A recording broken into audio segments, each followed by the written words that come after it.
Rich Dad, Poor Dad by Robert Kiyosaki, one of the most influential books of our time. Finance, real estate, business. Great, great book. Highly recommend you read this. His beliefs are contrary to the popular opinions and will mean all the difference later in life. So, guys, give it a read. Links in the description below. Let's get started with the summary. His biggest thing, assets versus liabilities. People really don't understand what they are. So assets put money in your pocket. Liabilities take money out of your pocket. So the most controversial thing he says, people don't like it when he says this, is your house is your biggest liability. It's not an asset because you're paying for your house every single month. Now, if you have a rental house and other people are paying for that house, that's an asset because it's putting money in your pocket. So, and the rich, they don't work for money. They make their money work for them. Huge distinction there. And there's such a thing called a 1031 tax deferred account. So when you own investment real estate and you sell one house, if you identify a property to buy within the next 30, 45 days, you can defer the taxes by putting all your capital gains into a tax deferred account, 1031. And this just delays your taxes. You don't have to pay their taxes on your gains. So you can keep on doing this, keep on. And you only have to pay tax once on an unlimited amount of investments. Very great tool. And then we got real estate, his Velcro business, and small cap stocks. Private companies about to go public is how Kiyosaki got rich. He also was a salesman for Xerox, who did really well there. So he funneled all the money he made in Xerox into real estate and into his businesses. File for a corporation, guys. If you have a business, file for a corporation, so much less in taxes, because corporations, they earn money, then they spend money, and then they pay the tax on that difference, if they pay tax at all. Employees earn money, pay tax, and then spend money if they have any left over. It's a huge difference. So guys, definitely file for corporations if you can.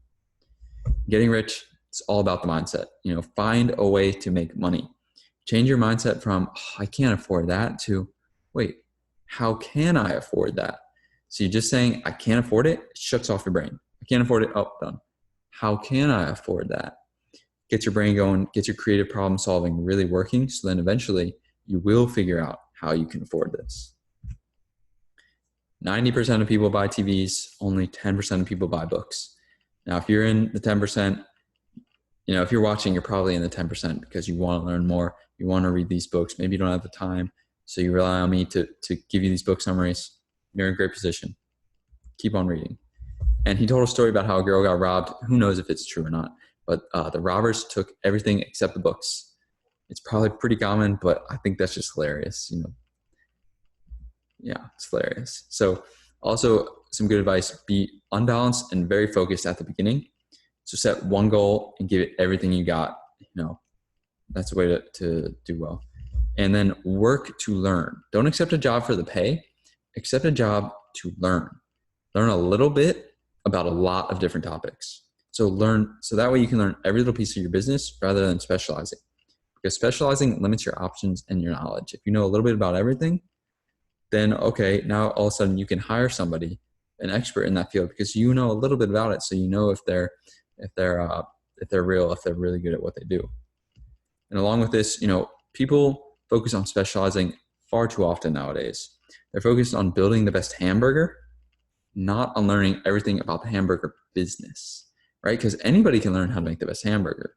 Not everybody does the work, tries out different jobs in the whole hamburger business industry.